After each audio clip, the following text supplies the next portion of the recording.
নমস্কার বন্ধুরা, ডোনাস ঘরানাতে আপনাদের সকলের স্বাগত। আশা করি আপনারা সকলে ভালো আছেন।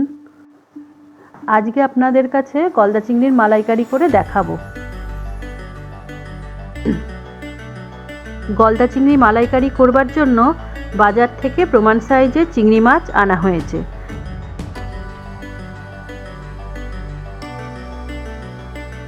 এবার মাছগুলিকে আমি ভালো করে ধুয়ে কেটে বেছে পরিষ্কার করে নেব। দেখুন মাছগুলো একদম টাটকা ও তাজা।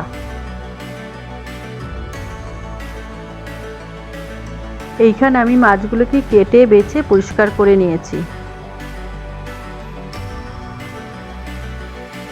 এবার আমি মাছগুলোকে সোজা রাখার জন্য কাঠি ঢুকিয়ে নেব।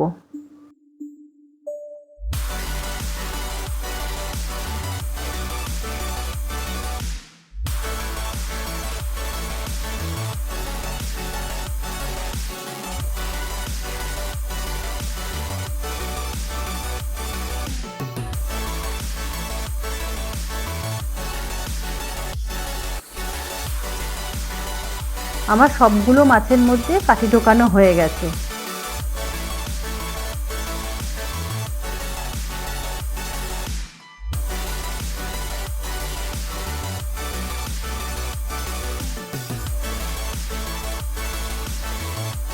গলদা চিংড়ি মালাইকারি করবার জন্য সমস্ত উপকরণগুলো আমি নিয়ে নিয়েছি।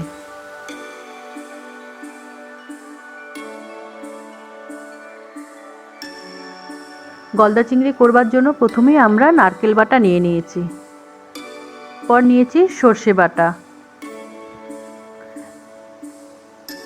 তারপর নিয়েছি এটা কাঁচা লঙ্কা বাটা, এরপরে পোস্ত বাটা, তারপর গোটা কাঁচা লঙ্কা, সামান্য পরিমাণ লাল লঙ্কার গুঁড়ো, হলুদ গুঁড়ো সামান্য, লবণ স্বাদ অনুযায়ী, শুকনো লঙ্কা আর কালো জিরা ফোড়নের জন্য।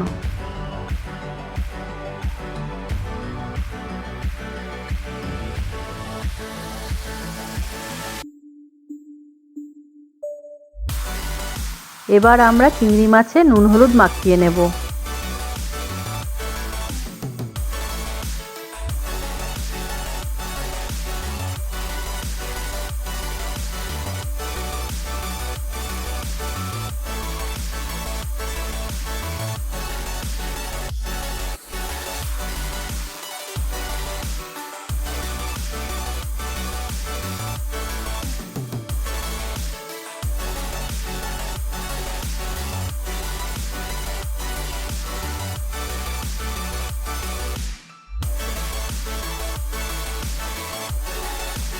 প্রথমেই প্যানের মধ্যে সর্ষের তেল নিয়ে নিলাম। মালাইকারি করবার জন্য আমরা সাদা তেলটা ব্যবহার না করে সর্ষের তেলটাই ব্যবহার করব।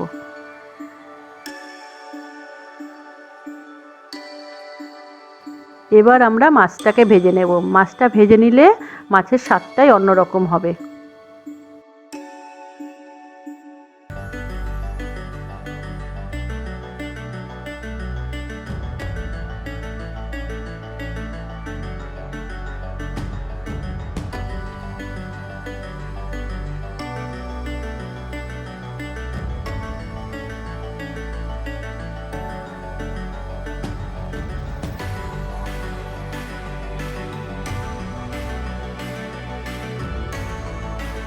আমি একবারে সব মাছগুলো ভাজিনি, যাতে মাছগুলো ভেঙে না যায়।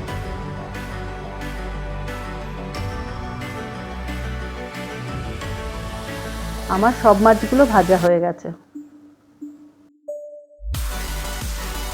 আমি মাছগুলোকে ডিপ ফ্রাই না করে হালকা করে ভেজে নিয়েছি। এবার প্যানে সর্ষের তেলের মধ্যে শুকনো লঙ্কা ও কালো জিরে ফোড়ন দেব।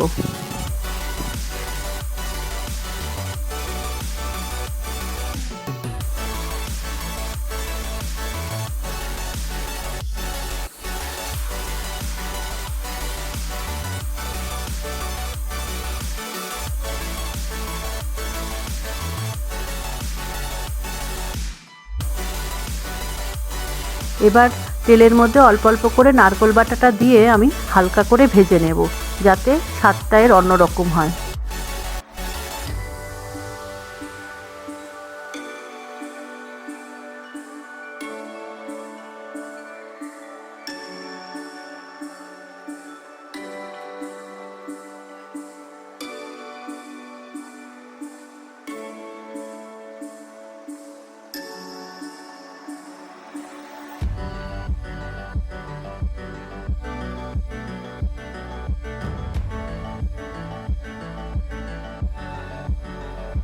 এবার এর মধ্যে আমি হলুদ গুঁড়োটা দিয়ে দেব।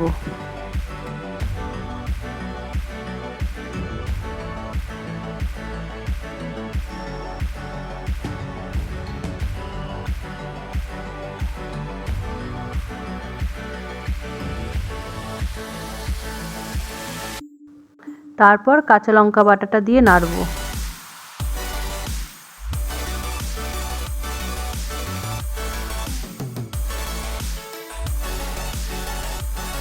এরপর পোস্ত বাটাটা দিয়ে দেব। পোস্ত বাটাটা দিয়ে একটু নাড়বো।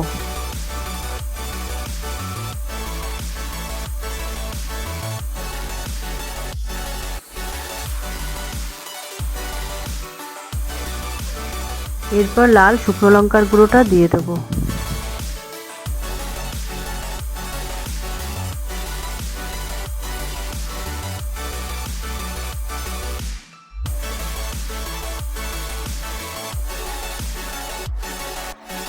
মশলাগুলো ভাজা হয়ে গেছে, এবার আমি জলটা মেশাবো। আমি জলের পরিমাণটা খুব সামান্যই দেব, কারণ চিংড়ি মাছের মালাইকারিটা যাতে ঝোলটা যাতে গা মাখা মাখা হয়।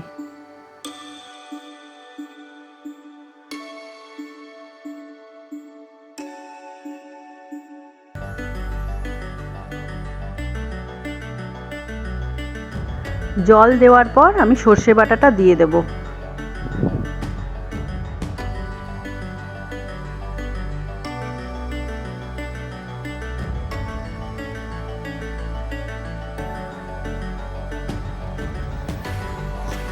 আমি আবার একটু জল দিয়ে দিলাম যাতে মালাইকারিটা গা মাখা মাখা হয়।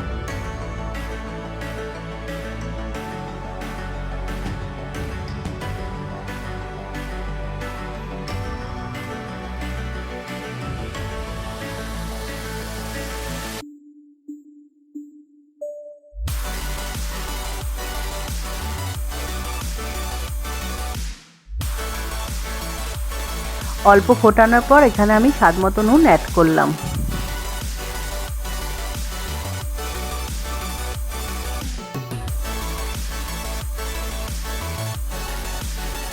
এবার আমি আস্তে আস্তে চিংড়ি মাছগুলোকে ঝোলের মধ্যে দিয়ে দেবো।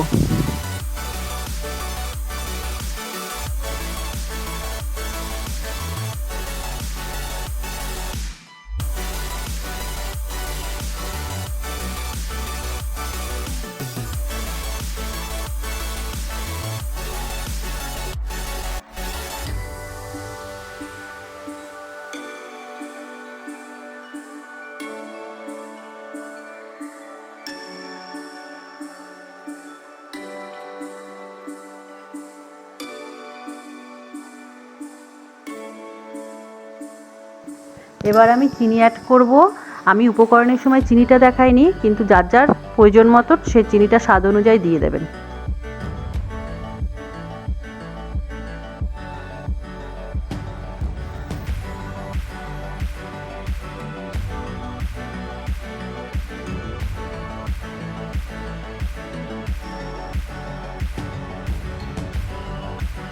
এরপর আমি ঝোলের ওপর কাঁচা লঙ্কাগুলোকে চিড়ে দিয়ে দিলাম।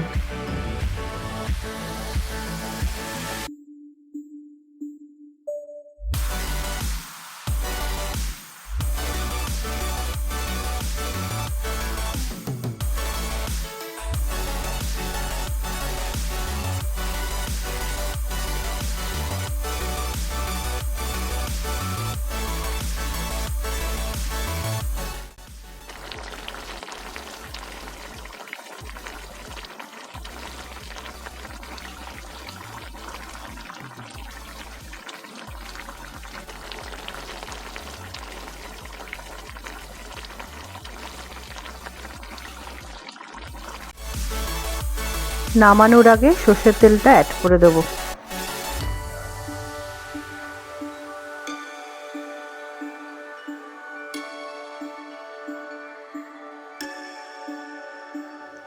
সবশেষে আমি স্বাদের জন্য গরুর দুধ অ্যাড করলাম, কেউ কেউ দইও অ্যাড করতে পারেন।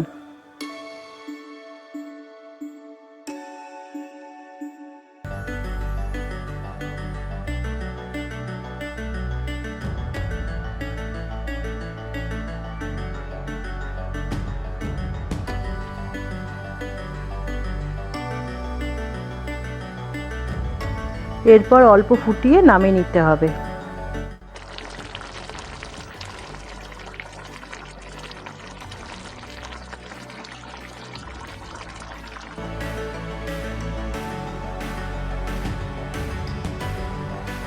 আমি এই মালাইকারিটা সম্পূর্ণ পেঁয়াজ রসুন ছাড়া করে দেখালাম। আমার চিংড়ি মাছের মালাইকারি রেডি।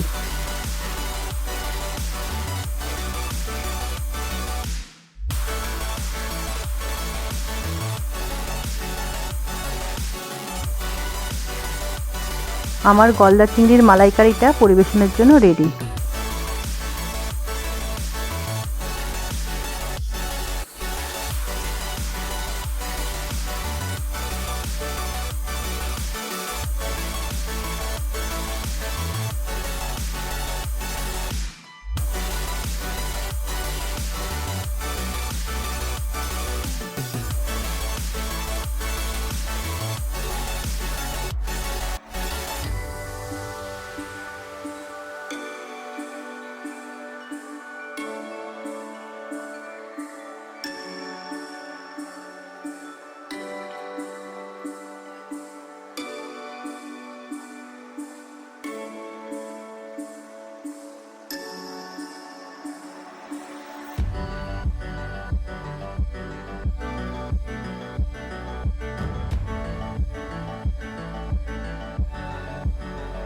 আমার এই রেসিপিটা ভালো লাগলে লাইক করবেন আর আমার চ্যানেল ডোনাস ঘরানাকে সাবস্ক্রাইব করে দেবেন। ভালো থাকবেন, দেখা হচ্ছে পরের ভিডিওতে।